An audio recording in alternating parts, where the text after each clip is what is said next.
नमस्कार, मैं पंडित मनीष अवस्थी, ज्योतिषाचार्य एवं हस्तरेखा विशेषज्ञ। आप सभी का अपने इस ज्योतिष के चैनल पर एक बार पुनः स्वागत करता हूं, अभिनंदन करता हूं। देखिए, आज के इस वीडियो में मैं आपको आपकी हथेली में पाए जाने वाले एक ऐसे योग के विषय में जानकारी दूंगा जो योग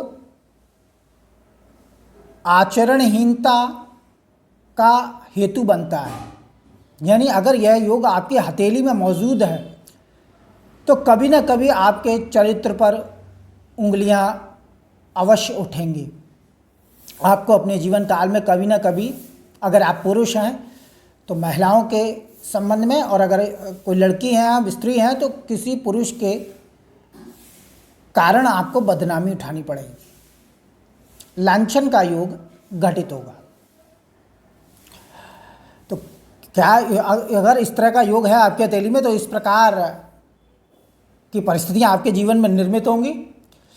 पहले हथेली में समझ लेते हैं कि यह योग बनता कैसे है। देखिए, आप सभी जानते हैं कि हथेली के अंदर यह भाग्यरेखा होती है जो हथेली के मणिबंध से, यानी मणिबंध का स्थल ये वाला माना जाता है। यहाँ से भाग्यरेखा ऊपर की तरफ उठकर शनि क्षेत्र पर प्रायः जाती है। ये सभी हाथों में होती है। इसको ऊर्ध्व रेखा कहते हैं, भाग्य रेखा कहते हैं। यह योग इसी भाग्य रेखा से देखा जाता है, इसी पर निर्मित होता है। भाग्य रेखा के मध्य भाग में, यानी मान लीजिए ये मेरी भाग्य रेखा है और ये इसके मध्य भाग में, यहाँ पर एक भाग्य रेखा दो भागों में विभक्त होती हुई इस प्रकार से एक अंडे की सी आकृति बनाती है। यवाकृति इसको बोला जाता है। और इसको बनाती हुई फिर भाग्य रेखा आगे की तरफ बढ़ती है इस प्रकार से। तो भाग्य रेखा यदि अपने मध्य भाग में, हथेली के मध्य भाग में अंडे जैसी आकृति बनाते हुए, जिसको यवाकृति कहा जाता है सामुद्रिक ग्रंथों में, इस प्रकार से दो भागों में विभक्त होकर अंडे जैसी आकृति बनाते हुए ऊपर जाकर पुनः एक फिर मिलकर आगे की तरफ बढ़ती है। तो यह जो अंडे जैसी आकृति बनती है हथेली के मध्य भाग में, यही वह योग है, जो चिन्ह है, जो साइन है, जो आपको कभी ना कभी आपको बदनामी का हेतु बनेगा, कारण बनेगा। आप आपत्तिजनक स्थितियों में पकड़े जाएंगे कहीं ना कहीं और आपको बदनामी का सामना करना पड़ेगा। लेकिन और कुछ लोगों के हाथों में यह योग जो होता है काफ़ी बड़े भाग में भाग्य रेखा को घेरे रहता है, यानी भाग्य रेखा के बड़े भाग में बनता है।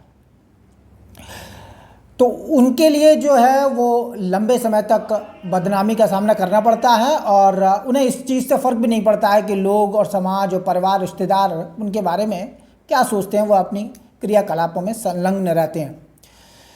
तो इस प्रकार का योग है। इसको कागज़ पर इस प्रकार से समझ लेते हैं। देखिए, यह भाग्य रेखा है जो नीचे से आरंभ होती है। यहाँ पर मध्य भाग में यव की आकृति, अंडे जैसी आकृति बनाती हुई भाग्य रेखा ऊपर की तरफ मिलकर पुनः शनि क्षेत्र पर चली जाए तो यह जो अंडे जैसी आकृति बनेगी, यही आपका बदनामी कराने वाला कालखंड होगा। और यह योग इस बात का इशारा करता है कि आपको अपने जीवन काल में कभी ना कभी चरित्र के कारण आपको अपमानित होना पड़ेगा और आपको बदनामी उठानी पड़ेगी। तो यह योग सामुद्रिक ग्रंथों में इसका स्पष्ट उल्लेख दिया गया है और ये मेरा व्यक्तिगत अनुभव भी है। मैंने तमाम हथेलियों के परीक्षण में इस योग को पाया है और महिला के बाएं हाथ में यह योग देखा जाता है। हथेली का जो परीक्षण किया जाता है, स्त्रियों की बाएं हथेलियां देखी जाती हैं, लड़कियों की।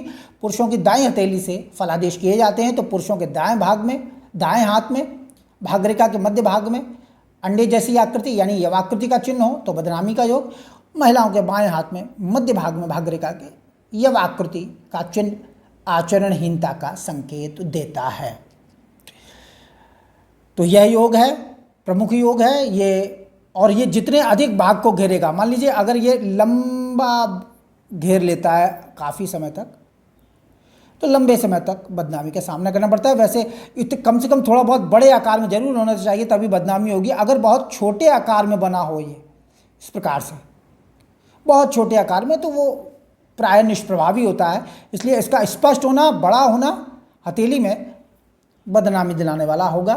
तो अगर इस प्रकार का योग आपकी हथेली में मौजूद है, उपस्थित है, तो कभी न कभी आपको इन परिस्थितियों का सामना करना ही पड़ेगा।